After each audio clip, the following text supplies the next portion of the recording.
I do actually a very total, deep Hindu meditation. I was hoping to be able to make it a little bit more sort of non-denominational and more in terms of energy fields instead of talking about gods and goddesses. Of course, I love to talk about gods and goddesses, but at any rate. So, well, welcome here. And so in terms of meditation, what I found over the years is that it's a practice, and the more you do it, kind of the better you get at it. And one of the things I like to do is first thing in the morning. The best time to meditate, of course we're now at 11:30, but the best time to meditate really is first thing in the morning, just when you get up. And so you're kind of fresh, you know, take care of the bathroom and all that. You're kind of fresh, you don't have a lot of cares and worries on your mind. And it's kind of fresh, and you're just beginning. So, and then one of the things I like to do is have a separate space in my house or wherever it is, and it's dedicated to meditation. It's a little corner of the room, maybe you have a little altar there or something, but the only thing you do there is your meditation. And one of the things that does is it sets up a vibration in that little zone. So that's your meditation zone. And as I say, if you only meditate there, as soon as you come in there and sit down, you sort of get into the mood, into the vibe of the meditation. You slow down, right? So early in the morning in a special place. And then one of the things to do is to, first of all, not stress out about it, right? And so somebody, I had a terrible meditation this morning. Well, in fact, there really is no such thing as a bad meditation, except the one you don't do, right? Because even if it's kind of a bad meditation, you're still kind of watching how your mind and everything is working. You're kind of still monitoring your body. And how did you know it was a bad meditation? Because you were paying attention. And so that's the point, is to be paying attention to where your mental consciousness is going. So then also you want to get in a very comfortable seat. Now, normally I sit in the lotus position or a variation of that on the ground and so on, but just since everybody's in a chair, I thought I'd be in a chair too. But what I do when I do my meditation is first I put down a wool cloth, and that then sort of isolates me from my surrounding and makes, now I'm in my own little world, my own little bubble. And then, just to make it a little easier, I have this little tiny pillow under my butt, and then I have a special carpet. This is my magic carpet, right? And it's been with me for years, and I always do my meditation on it. It's got some Om symbols and so on. And so that becomes your little special place. So when I'm on the road and traveling, now I have my little special place, because I have my little blankie, right? And I have my pillow. And I have my rug. So that now sets me, now I'm in the kind of setting, which is the same every time. So it makes it a little easier to get into that vibration.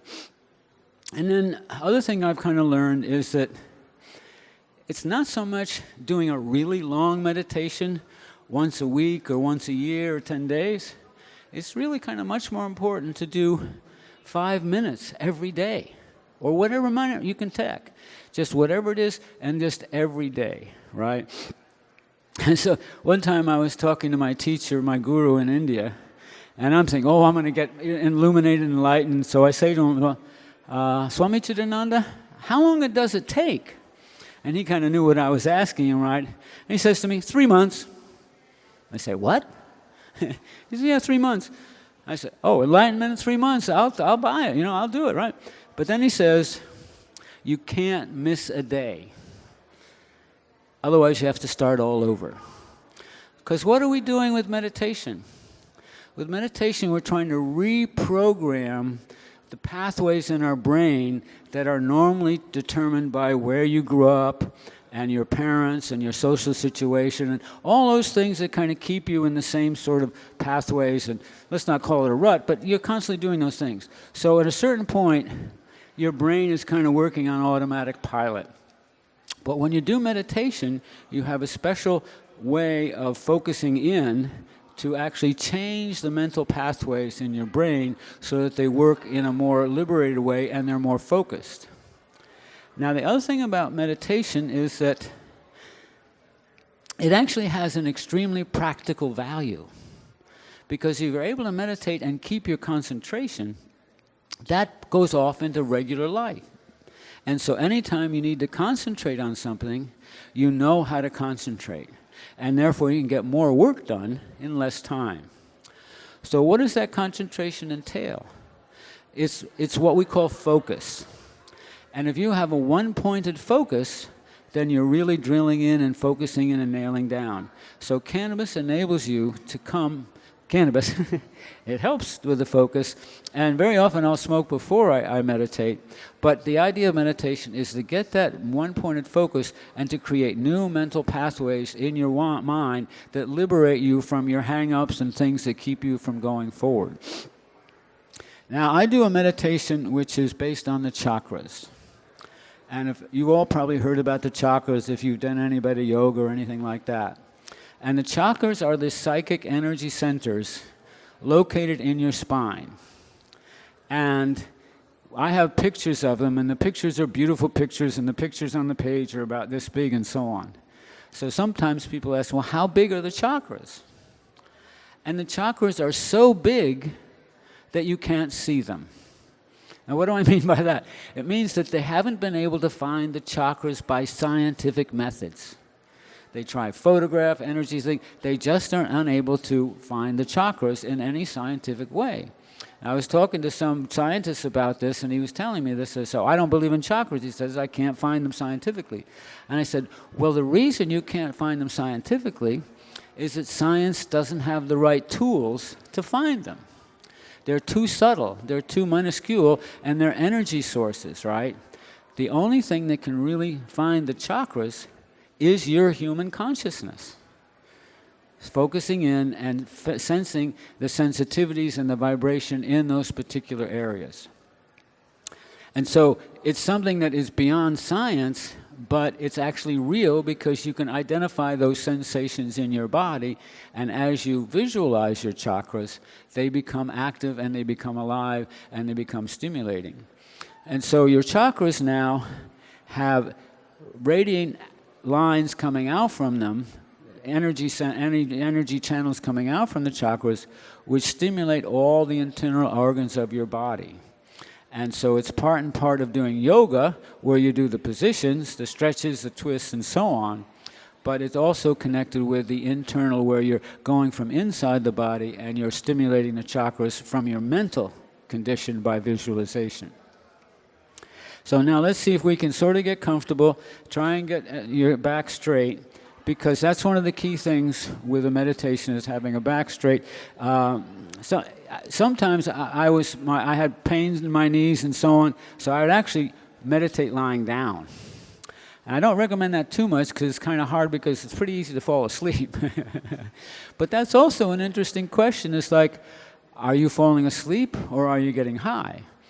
And so there's kind of a subtle difference. As you're falling asleep, you kind of feel a heaviness, but you're still semi-consciousness. As you're now not falling asleep, as you're meditating, now you're feeling a light elevation. So that's kind of like a subtle difference. But it's interesting to play on that border between sleep and meditation, because they're kind of similar. So, does anybody have any questions right now before we start to get into a small meditation about that, just to give anybody a chance to ask something? So, okay. So we're going to start in the chakras, at the root chakra at the base of the spine. And like I say, I usually do a very detailed visualization of Shiva and Vishnu and all those things, but I'm not so sure people are going to be into that. So I'm going to try and simplify and get down to what the energy centers are in the chakras. So let's just do one thing. I love to do Om.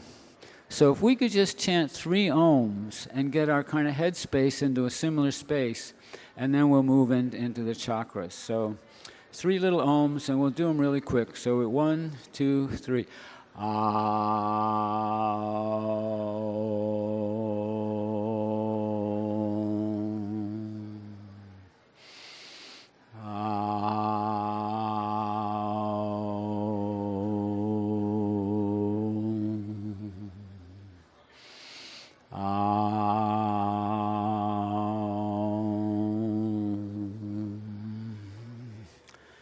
May this area be safe and pure for meditation and devotion.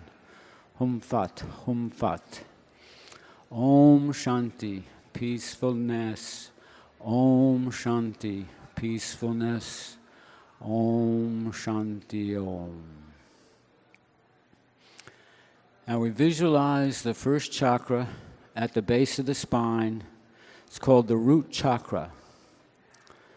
The root chakra has its seed sound is lum, L-A-M, lum, lum, lum. That's the seed sound of the root chakra. It's the energy focus in the root at the base of your spine. Now this chakra is surrounded by 3 lotus petals that are red lotus petals. Visualize now inside these lotus petals a yellow square at the base of your spine. Yellow is the color of the earth. It's the color of the chakra. Earth is one of the fundamental elements. The square is one of the primary shapes. The square has 4 sides, so the 4 sides represent the 4 dimensions, including time. The 4 sides and the 4 corners are representing the 8 compass points. So we're orienting ourselves to the earth element. The earth element is a fundamental element representing everything that's solid. The earth element has evolved from the essential principle of smell. And smell is connected with an organ of knowledge, which is the nose, and has an organ of action, which in this case is the anus. This is a downward flowing breath. The downward flowing breath in the root chakra is involved with bowel movements, flatulence, and with childbirth, that downward energy. Now there is a deity here who is the God of creation. This is the fundamental element of creative energy, the very first out of the earth, the creative energy. And the creative energy has 4 aspects to the self. It's the physical self, the emotional self, the rational self, and the intuitive self. And these will come again in the higher chakras. There's also 4 levels of sound, all about 4s in this first chakra. A level of sound which is the theoretical principle of sound, the visualization of sound, the formation of sound, and finally actual sound coming forth. Now, in this we have a guardian deity, and the guardian deity here is Ganesha, the elephant-headed god who's the protector of women and the one who helps in all new beginnings, helping overcoming obstacles. So we've got our guardian at the gate helping us up. So the divine creative energy also is seen with a gesture which is freedom from fear. With the creative energy, you're beyond fear. Also, the creative energy has the life force itself. The veritable elixir of immortality is the life force. So this first chakra is really about the will to live and the energy of creation. This is the very root of it all in the first chakra.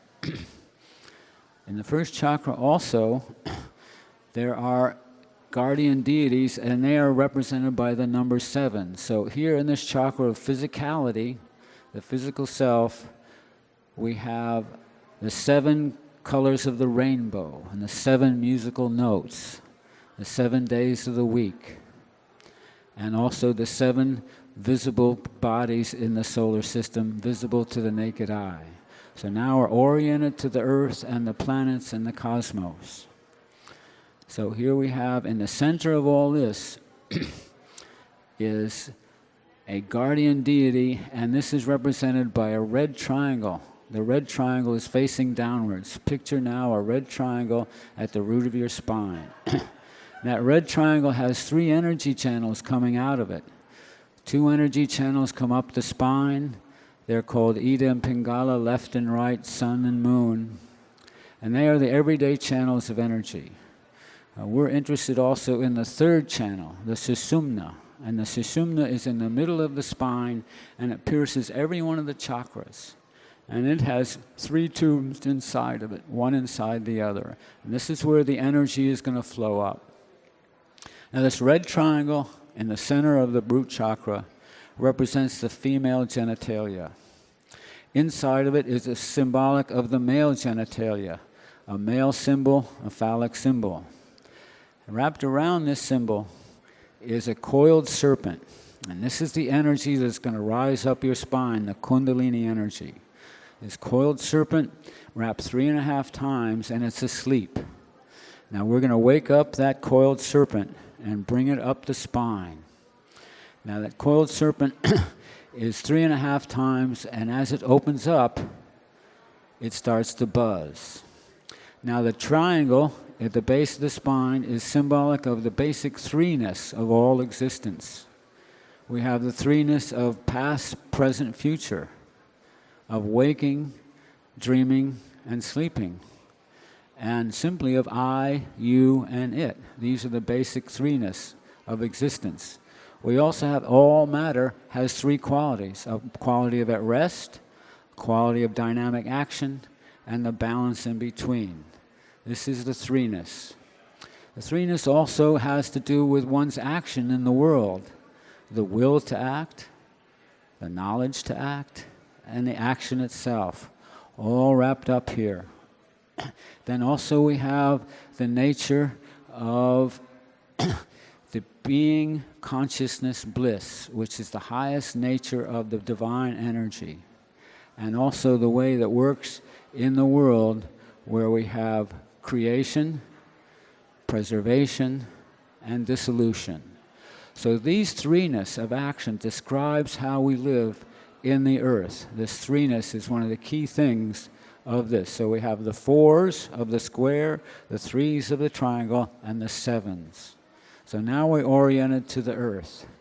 So now visualize this coiled serpent called Kundalini coming off of that lingam, coming up, and now it's kind of buzzing. It's glowing green, and it's going to move up your spinal cord right through the middle. Now as it goes up, it kind of absorbs what it came from and neutralizes that energy. We move up into the 2nd chakra now, which is in the genitals. This chakra is called Svadhisthana, its own place. There are 6 lotus petals, red-colored, around this chakra. Inside that chakra is a white circle. The white circle now is one of the primary forms of the circle. The white is representative of water. Water is the 2nd elemental. This water element now has a fundamental principle evolved from, it is the evolution from the principle of taste. The organ of knowledge with taste is your tongue, and the organ of action with taste is the genitals. So here again we have a downward moving breath. The downward moving breath here is involved with urination, ejaculation or orgasm, and menstruation. That downward breath again in the 2nd chakra. Now here we have the principle, fundamental principle of the preservation of the earth's energy. Normally that's seen as Vishnu. So we have a spinning disc, a golden disc spinning, and that represents all the rotational energy, circulatory energy in the universe throughout our body as well. Then also we have the energy which maintains the cosmic order, preserves the cosmic order. Then we also have the spiral here. And this is the spiral that represents everything living in the water. It represents the secret sound that you hear in a conch shell, that abstract form of sound that's there. Then also we have a lotus blossom here. And the lotus blossom is symbolic of the search of the soul for enlightenment. So the lotus has roots in the mud at the bottom of the pond. And out of that mud then comes up through the water a beautiful flower. That flower opens, and it's now a perfumed, beautiful flower. And that's like the growth of the soul out of the more dense elements, out of the mud and so on, and the soul bursts forth as an illumined being. And that's the path we're on as our soul develops its awareness. So now we have also the lotus blossom is there, and now one of the energies here is the energy of preservation, and that's also related to the energy of sexual reproduction. So the sexual reproduction is how we have preservation of species. And everything has an urge to create, and everything has an urge to reproduce. Even down to bacteria and even into viruses. We know they have a will to live and a will to produce. So we're now with the fundamental energies of the universe on the physical plane. So now we move through the second chakra on up into the third chakra, which is in the solar plexus. Third chakra is called Manipura chakra, city of jewels. Now this one has 10 lotus petals around it, and they're the color of a blue flame. The seed syllable here is Ram, Ram, Ram, Ram. And inside that circle of lotus petals is a red triangle pointing down. This is the third chakra. This triangle is now associated with the elemental of fire. And fire is involved with the essential principle of sight. And sight perceives form, color, and motion. And sight also has to do with sound, because previously before sound comes forth, it's visualized, it's seen in the mind's eye. Fire also has 3 kinds of fire. There's the destructive fire, there's the creative fire for food and metallurgy, ceramics, and so on. And there's also the fire connected with digestion. And digestive fire in the solar plexus is also connected with a different breath. This is called the distributive breath.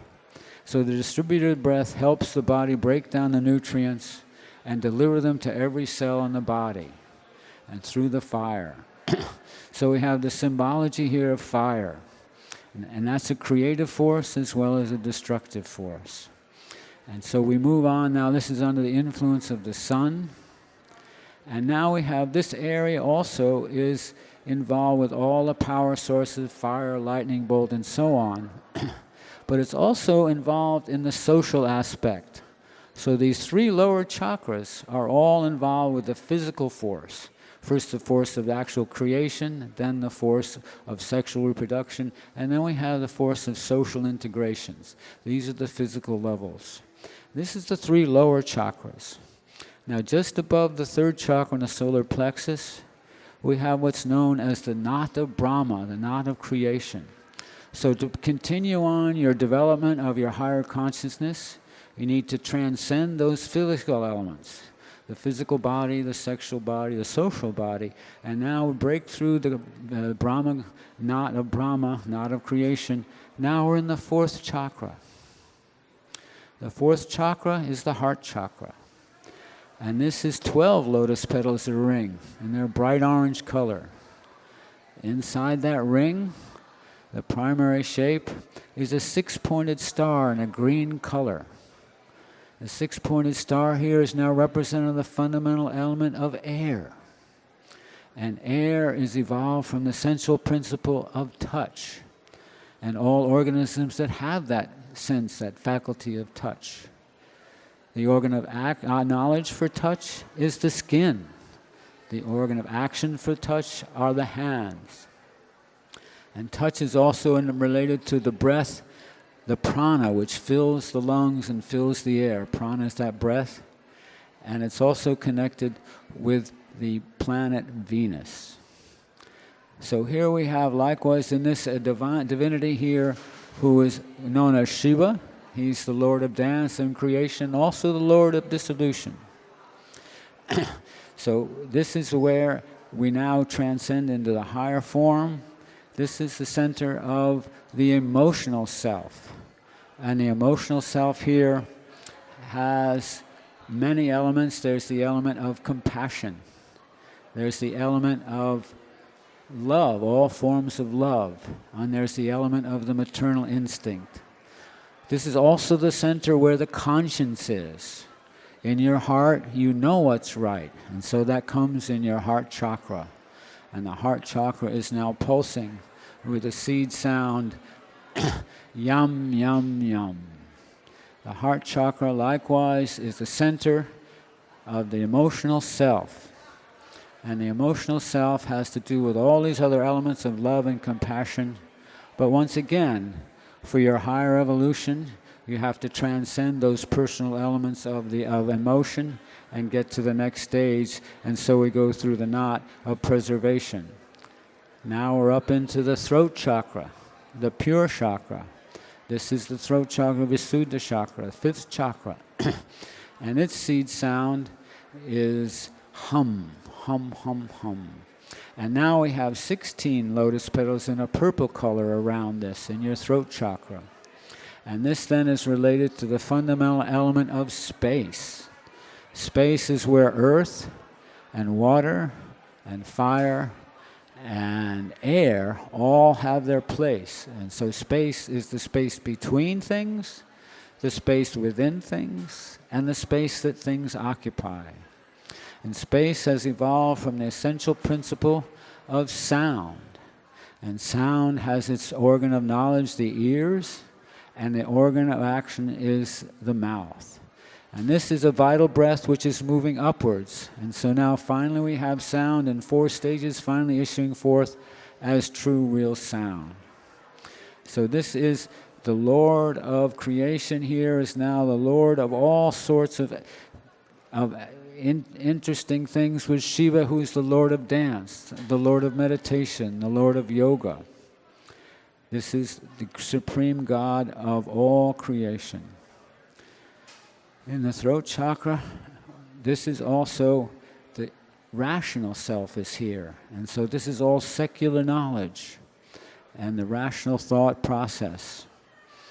Linear thinking, logical thinking. So now we move on up into the third eye. Third eye in the center of the forehead, that's known as the command center. And its bija mantra, its seed sound is Om, right? And this has 2 lotus petals in a ring, and inside that ring is a beam of light, and that beam of light has no beginning and no end. And that beam of light then contains in it the mental faculty which controls all the sensory input. The sensory input from the first chakra, which is smell, and the second chakra, which is taste, and the third chakra, which is sight, and the fourth chakra, which is touch, and the fifth chakra, which is the sound. So all those then come into the faculty in the mind which controls all the sensory input and sends it then to the higher mind. The third eye is the place where the Guru's commands become known. It's in the planet Saturn, and it's also where the individual ego, the individual self, this individual self is located here, and this is where your Guru's commands become known in the third eye. The third eye now is that place where we now transcend into the higher mind, and so that is the knot of Rudra. And going beyond that now, in this particular meditation, we don't go right to the crown chakra. There are 2 intermediate chakras, and this is right above the third eye is the Soma chakra. Focus just above your third eye. The Soma chakra is bright white, like a full moon at winter solstice. There's 12 lotus petals here. And inside is the syllable Om. The syllable Om also representative of the individual ego. And there's a unique quality here in this chakra, right above the third eye. It's called the Soma chakra. It's related to the moon. And here we have a crazy creature called the wish-fulfilling cow. This is a cow which will fulfill all your highest wishes, your most profound and spiritual wishes and desires to come to fruition. And then just above that, we have another sub-chakra, which is called the Kamakala chakra, the chakra of transcending desire. This is a chakra now just above the third eye, Now finally we move up into the crown chakra, which is really known as the 1,000-petaled lotus. Picture the crown of your head covered in 1,000 lotus petals. And each one of those lotus petals has all the letters of the Sanskrit alphabet inscribed on it. And those lotus petals are all pulsating with rainbow colors, like 1,000 diamonds sparkling in the sun. This is on the crown of your head. This energy is moving around. And this is your consciousness here. Your consciousness in the sparkling shine. And you feel the light filling your head. And keep your light there. Keep feeling the light. At a certain point, there will be a tiny little dot at the very top of your head, which will start to glow red.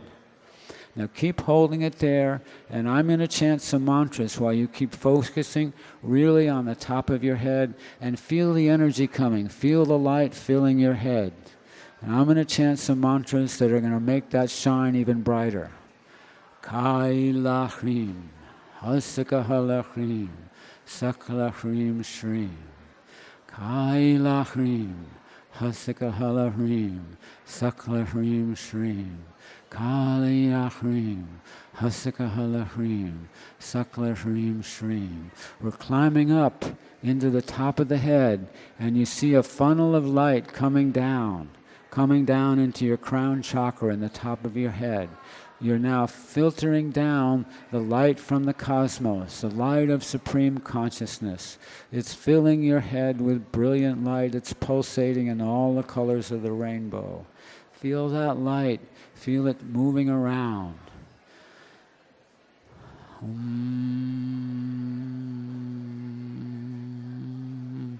Om I'm Gauri, I'm Gauri, I'm Parameshwari, Om I'm Gauri, I'm Gauri, I'm Parameshwari, Om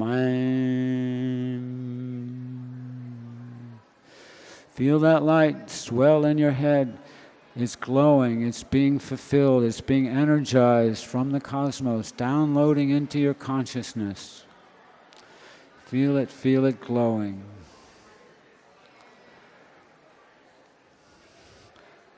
Now we're going to take that energy in the crown of our heads, in the 1,000-petal lotus, all that brilliant rainbow light, and we're going to form it into a single beam. And that single beam is going to go to your heart area. But we have 3 hearts. We have our physical beating heart on the left, we have our heart chakra in the middle, and just immediately to the right of the heart chakra is the sacred heart. And the sacred heart is where the divine makes itself known. So we take that energy from the cosmos, from the crown, the 1,000-petal lotus, and we bring it in a stream right to our sacred heart, just to the right side of your regular heart. And this is an 8-petal lotus blossom. It's kind of a vibrant, pulsating pink. Now, bring your energy to that place. And this is where we're going to send our energy out to the world. All this divine energy we received, bringing up from the root chakra up to the crown, we bring now to the sacred heart. And from the sacred heart, we send out a message. We send out a blessing. We send out a vibration like the smell of a rose coming out of our heart chakra, our divine sacred heart. May everybody be happy. May everyone have a realization. May all those in sickness and pain find relief from their suffering. May all those who are hungry be fed. May all those who are homeless find shelter. May all those who are unjustly jailed be freed. And may peace, love, and prosperity come to each and every one. Om Shanti, Om Shanti, Om Shanti, Om. So now we bring ourselves back to earth now. And one way I like to do that is if you reach down, wiggle your toes, and touch the earth with your left hand. Reach down and touch with your left hand, and now we're grounded. Now come back up straight and reach to the sky with your both hands, your both arms.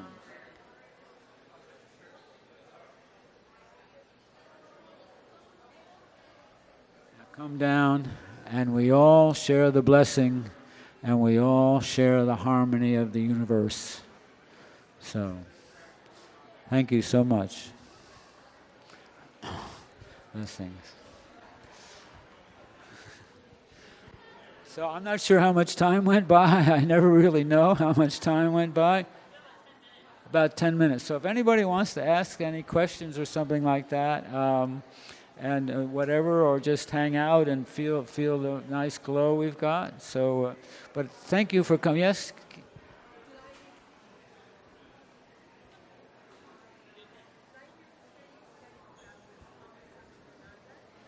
Yes, I've studied with Swami Satyananda. Well, many years ago, I worked on a film called Sunseed, which you can still find on YouTube, and there's a new version of it called Sunseed: The Journey.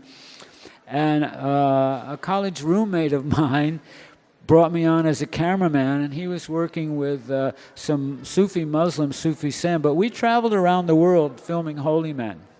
Swami Satyananda, Yogi Bhajan, Pir Vilayat Khan, who's a Sufi Muslim, and Baba Ramdas we did, and Steve Gaskin, and all sorts of people who were doing meditations and leading those kinds of things.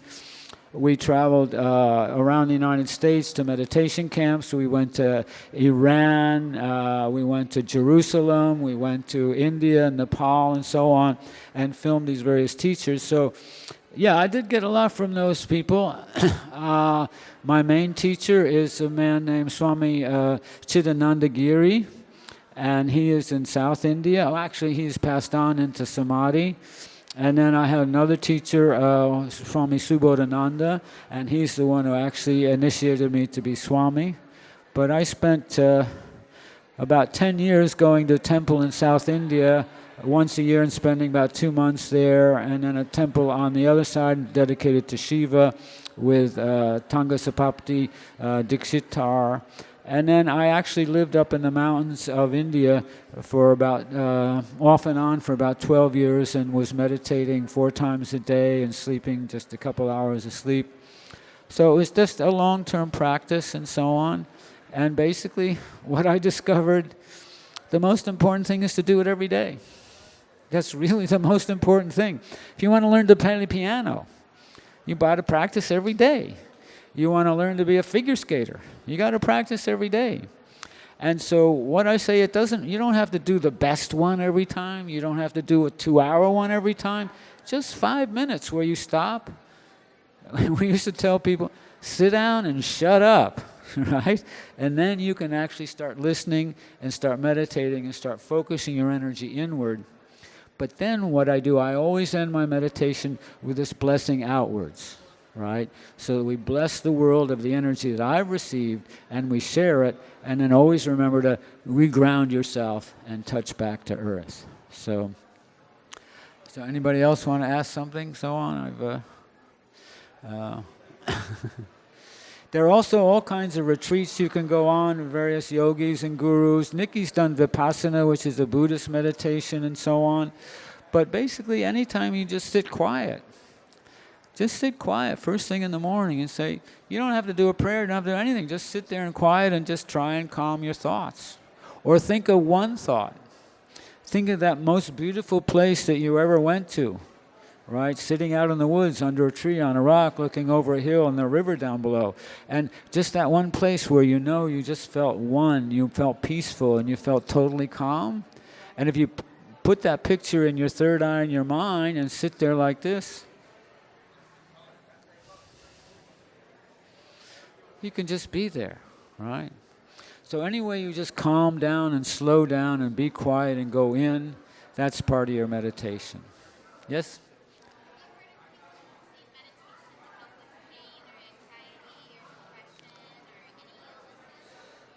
Well, yeah, it can help with all those things. Basically, because when you do the focus, you're not focusing on your body, And then your body can go about doing what it does. And if you're focusing on something, see, whatever you focus on, if you focus on your anxiety, you tend to emphasize it and magnify it, right? So one of the things is to take your mind away from that and put it somewhere else and focus on that, the most beautiful thing, the best thing, the prettiest thing, the thing that makes you feel the best. Focus on that, and that puts everything else in perspective. And so your mind now is not going all over the place, it's going to your favorite place, the place you love, whatever that is. Another thing you can do is pick an object. Sometimes I imagine a rose, a beautiful, beautiful, beautiful rose. And I just put that picture of the rose in my third eye. And now I'm just totally focusing on how beautiful that rose is. And the more I focus on it, the more I can even start to smell it, right? And so what are you doing? You're focusing on something beautiful. And therefore you're not focusing on these other things which are causing you trouble. Right? So take your consciousness away from that one thing and put it on a beautiful thing. Maybe you're into Jesus. Maybe you're into a saint. Who knows? Put that there. Whatever it is that makes you high, put it in your third eye and put it in your heart and let it take over and try and still that constant. We talk about the monkey mind and how it's always jumping around here and there. Well, that's what the mind does. But remember, the mind isn't in control. Your soul is in control if you let it be. But the mind often comes in and your emotions and all those things. But see, sometimes when you can be very emotional and really upset, and then you sort of say, gee, I'm really emotional and really upset in the midst of your being upset. And all of a sudden, well, how did I know that? There's a soul, there's a consciousness which is inside all of that. And that's watching, that's the eternal watcher. And so how did you know you were upset? Because the eternal watcher knew you were upset. Sometimes I've been totally freaked out, and in the midst of that totally weird sort of thing, all of a sudden I get this moment of clarity and said, hey, Swami, you're really freaked out here. Well, what's that? Something's watching. And who's that watcher? That's your soul. That's who you are truly in yourself, in your highest being. So retreat to that place and those anxieties, and you'll just transcend the pain. But then get some cannabis for medicine afterwards, and you'll feel a lot better too. So, anyway, any more questions? Thank you so much. It's actually been quite lovely to be here with you. So.